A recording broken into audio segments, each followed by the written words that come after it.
மக்களே தெரிஞ்சுக்குங்க, நான் உங்கள மாதிரி ஒரு மனிதன் தான். இறை தூதரின் கலீஃபாவுக்கு எப்பவும் நான் மாறு செய்ய விரும்பினதே இல்ல. அதனாலதான் இந்த பதவியை ஏத்துக்கிட்டேன்.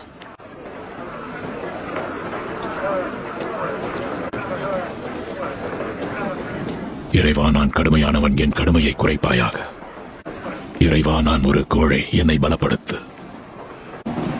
அல்லாஹ் என் மூலமா உங்களை சோதிக்கிறான், உங்க மூலமா என்னையும் தான்.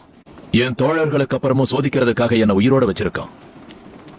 மக்கள் என்னுடைய கடுமையா நினைச்சு பயப்படுறாங்கன்னு எனக்கு நல்லா தெரியும். அவங்க சொல்றாங்க, இறை தூதர் உயிரோடு இருக்கும் போதும் உமர் கடுமையா நடந்தார், அதுக்கப்புறம் அபூபக்கருடைய காலத்திலையும் உமர் கடுமையா நடந்துகிட்டாரு. இப்ப மொத்த நிர்வாகமும் இவர் கைக்கு போயிடுச்சு. இப்படி சொன்னவர் நிச்சயமா உண்மையதான் சொல்லியிருக்காரு.